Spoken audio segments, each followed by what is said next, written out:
পুত্র কন্যা দল ভঙ্গি পড়ে কালো রূপে সংসারেতে পক্ষী বাসা করে। কৃষ্ণ না ভজিয়া সংসারে মজিয়া মায়ের পূজিয়া হইনু ভিখারি। হে কৃষ্ণ, হে গোবিন্দ, আমি সংসারে এসেছি কি করার জন্য? শুধু তোমার আরাধনা করার জন্য। কিন্তু এই সংসারে এসে কি হয়েছে? আমি মায়ার বশবর্তী হয়ে মায়ার পূজারী হয়েছি। আর মায়ার পূজারী হয়ে কি হয়েছে? আমি ভিখারি হয়ে গিয়েছি। কি হয়েছে? ভিখারি। তাই যখন একটা লোকের বয়স 60-70 হয়ে যায়, সংসার করতে করতে কয়েকটা ছেলে মেয়ে হয়েছে, ছেলে মেয়ে বিয়ে দেওয়া হয়েছে, তাদের ছেলে মেয়ে নাতি পুতি হয়েছে না, এখন রিটায়ারমেন্টে এসেছে 60-70 বছর বয়সে, তখন ওনার কাছে যদি কিছু চাওয়া হয় যে আমি একটা মন্দির করছি, নরু আমাকে তুমি 10,000 টাকা দিবা, তা নরু কি বলবে?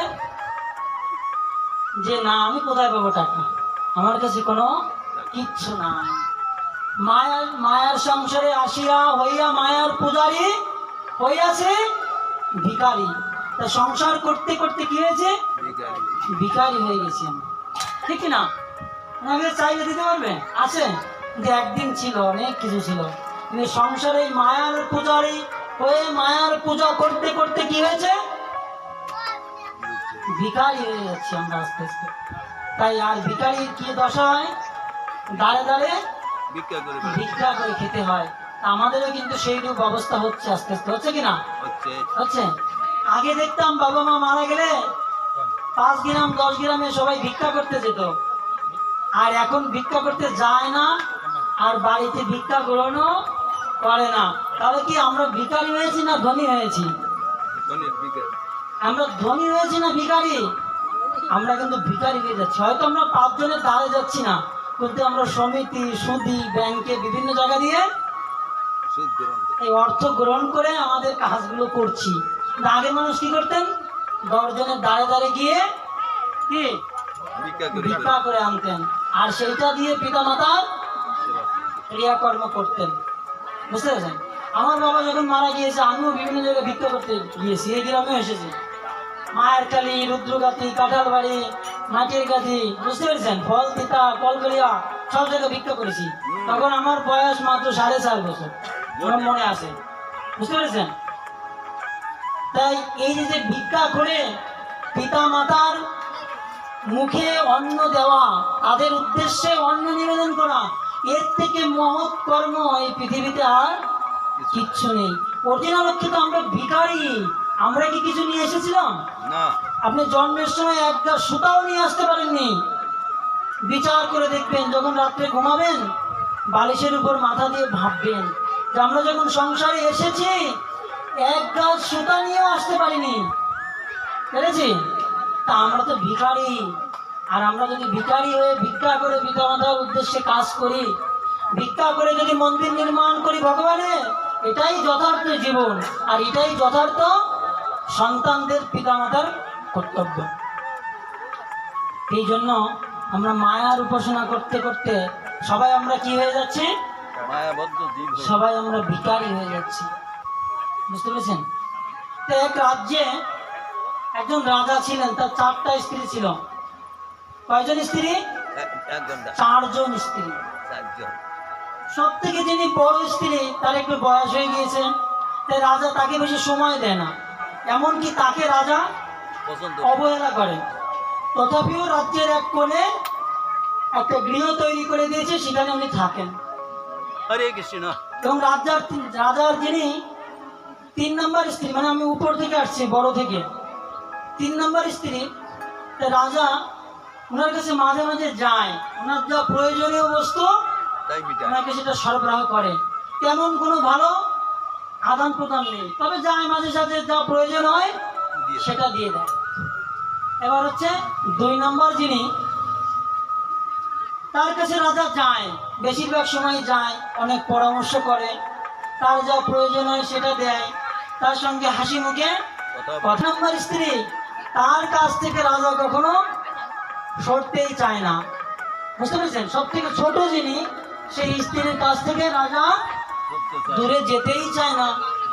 যদি রাজা যদি ওনার কাছ থেকে চলেও আসে, তাও পিছন দিকে বারবার ফিরে ফিরে দেখে যে আমার রানী কত সুন্দর, ওনাকে ছেড়ে চলে যাচ্ছি, কি হবে। রাজা যা প্রয়োজন, বাজারে যে নতুন বস্তু আসে সব কিছু রাজা কি করে, তার ছোট রানীকে প্রদান করে, এতটা ভালোবাসে। এখন এক সপ্তাহ পরে রাজা ডাক্তারের কাছে গিয়েছে, ডাক্তারের কাছে বিভিন্ন চেক আপ করেছে, MRI, বুঝতে পেরেছেন? তারপরে আরো কি কি বলে, বিভিন্ন ধরনের টেস্ট করেছে।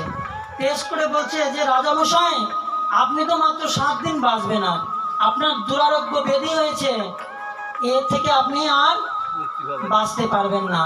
তা আপনার যা তার কাছে গিয়ে সময় ব্যতীত করুন। রাজামশাই দুঃখিত, সব থেকে ছোট স্ত্রীর কাছে এসেছে, এসে মনে মনে ভাবছে যে এতদিন তো আমি এনাদের কত কিছু দিয়েছি, কত ভরণ পোষণ, কত যা চেয়েছে সেটাই দিয়েছি, আজকে এনাদের একটু পরীক্ষা করি যে আমি তো মারা যাব, এরা আমার সঙ্গে যাবে কিনা। তখন বলছে, ছোট রানী, আমি তো আর বেশি দিন বাঁচবো না, 7 দিন, তো তুমি কি আমার সঙ্গে যাবে? আমি তোমাকে অনেক ভালোবাসি, তোমায় ছাড়া আমি বাঁচতে পারবো না। আচ্ছা, আরে রাজামশাই, তুমি তো 7 দিন পরে মারাই যাবে, আবার বলো কেন বাঁচতে পারবো না? বলছে, রানী, তোমায় এত ভালোবাসি যে মরণও তোমাকেই চাই, জীবনে না শুধু মরণও তোমাকে চাই, সুখের লাগিয়া যে ঘরে বাঁধিল অনলে পুড়িয়া যায়। তখন রানী বলছে, সবাই একটু মুখ দেখছে দেন, তোমার সাথে কে যাবে, আমাকে তো যে কেউই রেখে দেবে। ছোট রানী অল্প বয়স, বলছে, তোমার সঙ্গে কে যাবে বুড়ো, তুমি মারা যাবে 7 দিন পর, আমাকে তো যে কেউই রেখে দেবে। রাজা দুঃখিত, ভারাক্রান্ত, যে এতদিন যার ভরণ পোষণ করলাম, যাকে নিজের জীবন থেকেও বেশি ভালোবাসি, সে আজকে কি বলছে, আরে বুড়ো, তোর সঙ্গে কে যাবে, আমাকে তো যে কেউই রেখে দেবে। রাজা দুঃখ পেয়ে তার প্রথম যে ছোট স্ত্রীর পরের জন, কি বলে, নোয়া না সাইজে, হ্যাঁ, নোয়া, নোয়া বলে, নোয়া, নোয়া জনের কাছে আইছে, বলছে, রানী, কি কথা কহিব তোমারে, পরানো ফাটিয়া যায়, বেশি দিন আর রহিব না এই সুন্দর ভুবনে। বলছে, কেন রাজামশাই, কি হয়েছে, বেশি দিন থাকবেন না? বলছে, আমার দুরারোগ্য ব্যাধি হয়েছে, আমি আর মাত্র 7 দিবস বাঁচবো, তা তুমি কি আমার সঙ্গে যাবে, তুমি কি আমার সঙ্গে যাবে কিনা? তখন ওই 2 নম্বর স্ত্রী বলছে, হ্যাঁ, যাবো না কেন, তোমার সঙ্গে তোমার এই ঘরের চৌকাঠ পর্যন্ত যাব, তারপরে আমি আর যাব না। বলছে, কেন? তোমার সঙ্গে যে আর কি হবে, তোমার তো সবই শেষ, তা আমারও তো সম্ভাবনা আছে, আমার পুত্রকন্যা আছে, তাদের জন্য আমার বাঁচতে হবে, তা আমি চৌকাঠ পর্যন্ত যাব। তা দেখবেন বাড়ির মাতাজিরা যখন কেউ মারা যায়, তার স্বামীকে ঘর থেকে যখন বেরিয়ে নিয়ে আসা হয়, তাদেরকে বাইরে আসতে দেওয়া হয় না, ওই চৌকাঠের ওই অব্দি আনা হয়, তারপরে আর যেতে দেওয়া হতো না আগের দিনে। এখনো শ্মশানেই চলে যায়, মাতাজিদের কখনো শ্মশানে যেতে নেই, বুঝতে পেরেছেন? মাতাজিদের কখনো শ্মশানে যেতে নেই, এখন তো বিরুদ্ধ আচরণ হচ্ছে। যাই হোক, তার ফল আমরা ভোগ করছি। বলছে, আমি তোমার সঙ্গে চৌকাঠ অব্দি যাবো। বলছি, এইরকম ভাবে বললে, তোমাদের আমি কত ভালোবাসি, তোমার কাছে আমি পরামর্শ করি, তোমার যা লাগে সেটা আমি দিই, তোমার সঙ্গে আমি সময় ব্যতীত করি, তোমার দ্বারা আমি সন্তান উৎপাদন করেছি, আর এরকম বললে? বলছে, হ্যাঁ রাজামশাই, এর বেশি আমি যেতে পারবো না। রাজা দুঃখ পেয়ে কান্না করেছে, 2-4 ফুট চোখের জল পড়েছে। এখন 3 নম্বর স্ত্রীর কাছে এসেছে, তা 3 নম্বর স্ত্রীর কাছে আসতে লজ্জা করতেছে, যে 3 নম্বর স্ত্রীকে তেমন সময় দেয় না, যদি কিছু লাগে কর্মচারীদের বলে রাখে, ওরা দিয়ে দেয়, তা লজ্জা করতেছে। হ্যাঁ, দরজার কাছে এসে দরজা নক করতেছে, হরে কৃষ্ণ, আমার কাছে আসেন ভিতরে। তখন বলছে, প্রভু, আপনি এসেছেন আমার কাছে, আসুন আসুন, ভিতরে আসুন। রাজামশাই গিয়েছে, মুখটা কালো, গিয়ে বসতে দিয়েছে, সুন্দর করে রাজামশাইকে বসতে দিয়েছে। বলছে, প্রাণ প্রিয়ে, আমি তো আর মাত্র 7 দিবস বাঁচবো, তো তুমি কি আমার সঙ্গে যাবে? বলছে হ্যাঁ, কেন যাবো না, অবশ্যই যাবো তোমার সঙ্গে, কিন্তু চিতা অবধি। কি অবধি? চিতা অবধি যাবো, শ্মশান পর্যন্ত তোমার সঙ্গে আমি যাব, তারপরে আর আমি যাব না। বলছে কেন? বলছে দেহ নশ্বর, এই জড়জগতে কেউই কারো নয়, আমরা সবাই অভিনয় করছি, কখনো পিতার ভূমিকায়, কখনো পুত্রের ভূমিকায়, কখনো স্বামীর ভূমিকায়, কখনো জেঠু, কখনো মামু, কখনো খালু, কখনো জামাই। বিভিন্ন ভাবে আমরা এক ব্যক্তি অভিনয় করছি না? একজন ব্যক্তি কিভাবে জামাই হয়, কিভাবে কিভাবে কাকা হয়, কিভাবে মামা হয়, কিভাবে স্বামী হয়, কিভাবে বাবা হয়, কিভাবে পুত্র হয়, একই ব্যক্তি হচ্ছে না? তো আমরা সবাই অভিনয় করছি এই নাট্যমঞ্চে। তখন রাজা দুঃখ পেয়ে চলে এসেছে, ভাবছে আর কোনো ভরসা নেই। তখন ভাবছে আমার তো আর একজন স্ত্রী ছিল, প্রথমা স্ত্রী, ওনার কাছে কি আমি যাবো? বলছে ওনার কাছে আমি কি মুখ নিয়ে যাবো? উনি তো আমার রাজপ্রাসাদেই থাকে না, আমার রাজ্যের এক কোণায় পড়ে থাকে, তো ওনার কাছে আমি কিভাবে যাই? তা বলছে যাই, দেখি কি হয়, নাই মামার থেকে কানা মামা ভালো, শেষ ভালো যার সব ভালো তার। তখন ওই রানীর কাছে গিয়েছে, কিন্তু রানীর ওই কুঠির থেকে মিনিমাম 100 হাত দূরে দাঁড়িয়ে রয়েছে, আর রানীর ওই কুঠিরে যেতে পারছে না, লজ্জা করছে, চোখ দিয়ে অশ্রু ধারা প্রবাহিত হচ্ছে, যে আমি তো কোনোদিনই ওকে ভালোবাসিনি, আজকে আমি বিপদে পড়েছি, কি করে ওর কাছে আমি যাব? আমার এই 3 জন রানী আমাকে সাহায্য করলো না, তাহলে ও তো আমাকে মোটেই করবে না, কারণ ওর দিকে তো আমি ফিরেই তাকাইনি। তখন দূর থেকে দেখেছে ওই প্রথমা রানী, যে আমার প্রতিদেব রাজা মশাইয়ের আজকে করুণা হয়েছে, আজকে আমার কাছে এসেছে, এটা সত্যি ভগবানের কৃপা। আমি ভগবানকে প্রত্যেক দিন নয়ন জলে আর হৃদয়ের পুষ্প দ্বারা আমি তাকে পূজা করে বলেছি, প্রভু তুমি আমায় কৃপা করো, আমার স্বামীকে সুস্থ রেখো, আর কবে আমার স্বামী আমার কাছে আসবে? আমি আমার প্রতিদেবের সেবা করতে চাই, তাকে আমি ভালোবাসতে চাই, কৃপা করো হে গোবিন্দ। এরকম প্রার্থনা করতে করতে আপনি বলছে আজকে গোবিন্দ আমার মনোবাসনা পূর্ণ করেছে। দূর থেকে রানী দৌড়ে এসেছে, দৌড়ে এসেই রাজামশাইয়ের চরণে প্রণাম করেছে। বাঞ্ছা কল্পতরুর্ভশ্চ কৃপা সিন্ধু বৈবচ প্রতিতানং পাবনেব বৈষ্ণবে নমঃ।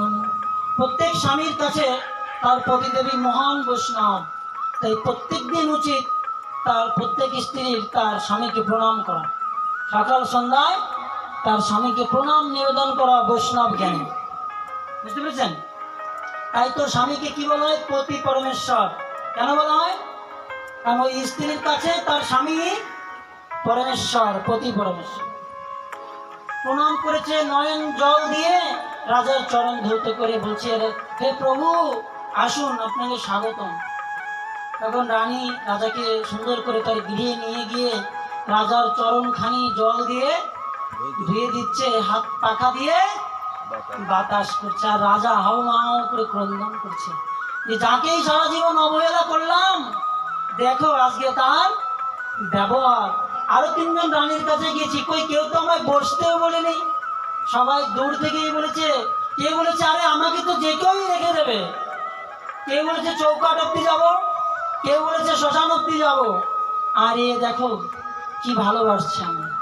তখন বলছে প্রভু আপনার কি দুঃখ, আপনার কি কষ্ট, যে আজকে আপনি এত বছর পরে আমার কাছে এসেছেন, অবশ্যই আপনার কোনো কষ্ট হচ্ছে, বলুন আপনার কি কষ্ট, আমি চেষ্টা করব আপনার কষ্টকে দূর করার জন্য। তখন বলছে হে রানী আমার কোনো দুঃখ নেই, আমি আজকে সুখী, তোমায় পেয়ে, তোমার ভালোবাসা পেয়ে, তোমার ব্যবহারে আমি আজকে ধন্য, আর মৃত্যু আমার আসুক, আমার আর কোনো দুঃখ নেই, যে আমি জীবনে একজন এমন সঙ্গিনী, এমন বন্ধুকে আমি পেয়েছি না, আমি এর জন্যই ভগবত ধামে অবশ্যই ঘুরে। তখন বলছে না আপনি বলুন আপনার কি দুঃখ। তখন বলছে রানী আমি তো 7 দিন বাঁচবো, আমি তো বাঁচবো না, আমার দুরারোগ্য ব্যাধি হয়েছে, বলছে প্রভু কি ব্যাধি বলুন, আপনার ব্যাধি আমি গ্রহণ করব, তাও আপনি বেঁচে থাকুন, আপনি যদি চলে যান তাহলে এই রাজ্য অনাথ হয়ে যাবে। বলছে না রানী, এ তো কাউকে দেওয়া যায় না, তুমি কি আমার সঙ্গে যাবে? বলছে রাজা, হে প্রাণপতি, তুমি যদি আমাকে নিতেও না চাও তাও আমি তোমার সঙ্গে যাবো।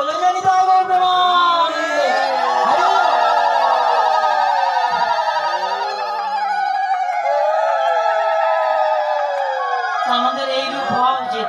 কি বলছে, তুমি যদি আমাকে নিতেও না চাও তাও আমি তোমার সঙ্গে যাব। তা প্রথম স্ত্রী কি বললো, সব থেকে ছোট স্ত্রী, আরে তুমি বুড়ো, তোমার সাথে কে যাবে, আমাকে তো যে কেউই রেখে দিবে। 2 নম্বর স্ত্রী বললো যাবো কিন্তু চৌকাট অব্দি। 3 নম্বর কি বললো, হ্যাঁ যাবো কিন্তু শ্মশান অব্দি। আর সব থেকে বড় রানী কি বললো, তুমি যদি আমাকে নিতেও না চাও আমি তোমার সঙ্গে যাও। বুঝতে পেরেছেন? রাজামশাই আজ ধন্য হয়ে গেল যে এমনও লোক, এমনও মহেশী নারী পৃথিবীতে আছে যে আমি যদি নিতেও না চাই সে আমার সঙ্গে যাবে। তাই এই যে রাজার 4 স্ত্রী, এই রাজার 4 স্ত্রী, আমাদের প্রত্যেকেরই 4 স্ত্রী আছে। বুঝতে পেরেছেন? এই রাজা আর কেউ নেই, আমরা প্রত্যেকেই কিন্তু রাজা। আর আমাদের প্রত্যেকের কি আছে? 4 স্ত্রী আছে। তা প্রথম ছোট স্ত্রী হচ্ছে কি জানেন, আমাদের ধন সম্পত্তি। আপনি মারা যাওয়ার পর যে কেউই নিয়ে নেবে, ওটা যেই সুযোগ পাবে সেই নিয়ে নেবে, নেবে কিনা? এটা হচ্ছে আমাদের সব থেকে ছোট স্ত্রী। কে?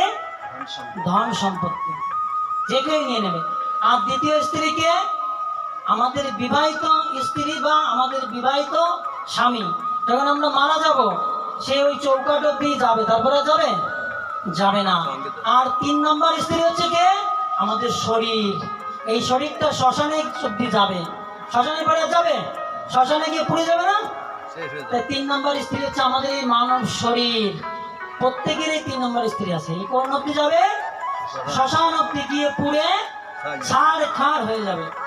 আর 4 নম্বর স্ত্রী হচ্ছে আমাদের ভিতরে যে ভগবান আছে, যে আত্মা আছে, যে পরমাত্মা আছে, আমরা না চাইলেও এ আমাদের সঙ্গে যাবে। আমরা যদি নরকেও যাই ইনি যাবেন, আমরা যদি স্বর্গেও যাই ইনি যাবেন, আমরা যদি বৈকুণ্ঠেও যাই ইনি যাবেন, আমরা না নিতে চাইলেও ইনি যাবেন। তা আমাদের কৃষ্ণ প্রভু উনি আজকে 15তম দিবস, উনি চলে গেছেন, উনি নিত্যধাম প্রাপ্ত হোক। এই উপাখ্যানটা এই জন্যই বললাম যে আমাদের সঙ্গে কিছুই যাবে না। কে যাবে? ভগবান, ভগবানের নাম, ভগবানের কথা, এটাই যাবে, আর কিচ্ছু সঙ্গে যাবে না। আমাদের কৃষ্ণপ্রভু বৈষ্ণব ছিলেন, উনি নিরামিষ প্রসাদ গ্রহণ করতেন। উনার জ্যেষ্ঠ ছেলেকে একজন বৈষ্ণব।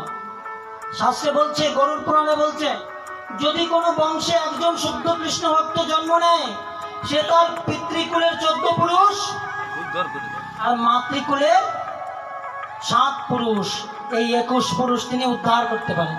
শুধু তার বাবার কুলকে নয়, তার মার কুলকেও উদ্ধার করে, যদি কোনো বংশে একজন শুদ্ধ কৃষ্ণ ভক্তের জন্ম হয়। তা আপনাদের কুলে একজন ভক্তের জন্ম হয়েছে, শুদ্ধ ভক্ত আমাদের অচ্যুত বলরাম প্রভু। আমাদের প্রভু অচ্যুত বলরাম, আর আমি হচ্ছে রোহিণী শুদ্ধ বলরাম। বুঝতে পেরেছেন? তা আমাদের প্রভু একজন মহান বৈষ্ণব, তিনি এখন লক্ষ্ণৌতে আছেন। তার জন্য আজকে এই বাড়িতে বৈষ্ণব সেবা হচ্ছে, হ্যাঁ কি না? হ্যাঁ কি না? তাই আজকে আমাদের কৃষ্ণ প্রভু যে কৃষ্ণ ভক্ত সন্তানের জন্ম দিয়েছে, তার কারণেও সে ভগবত ধামে পৌঁছে গেছে 11তম দিবসে। বুঝতে পেরেছেন? 11তম দিবসে আমাদের অচ্যুত বলরাম প্রভু লক্ষ্ণৌ মন্দিরে বসে, গৃহে বসে ভগবত তার পিতার উদ্দেশ্যে শ্রাদ্ধ কর্ম করেছে, ভগবত প্রসাদ নিবেদন করেছে, তাই তিনি চলে গিয়েছেন। এটা হচ্ছে একটা সন্তানের বা একটা পিতামাতার সব থেকে গুরুত্বপূর্ণ প্রাপ্তি, যে তার পুত্রকে যদি কৃষ্ণ ভক্ত বানানো যায়। আমরা তো অনেক কিছু বানাই, চোর, ডাকাত, বদমাইশ, ডাক্তার, ইঞ্জিনিয়ার, পুলিশ, কবিরাজ, ঠিক কিনা, ড্রাইভার, কত কিছু বানাই, কিন্তু কৃষ্ণ ভক্ত আমরা কেউ আমাদের সন্তানকে বানাতে চাই না। যারা কতিপয় 2-1জন বৈষ্ণব আছে, তাদের সব ছেলে মেয়েও ভক্ত না, তাদের কিভাবে উদ্ধার হবে? বলছে এক বংশে যদি এক কৃষ্ণ ভক্ত জন্ম নেয় তাহলে কি হয়? তার বাবার 14 পুরুষ আর মায়ের 7 পুরুষ, এই 21 পুরুষ তিনি উদ্ধার করতে পারেন, এতটা শক্তি তার রয়েছে। তা আজকের এই বৈষ্ণব সেবা সার্থক হোক, সবাই মিলে আমরা প্রভুকে কৃপা আশীর্বাদ করবো, তিনি যেন তার নিত্য ধাম প্রাপ্ত হন। বুঝতে পেরেছেন? তো একজন ভক্ত ছিল, সহজে একজন ভক্ত,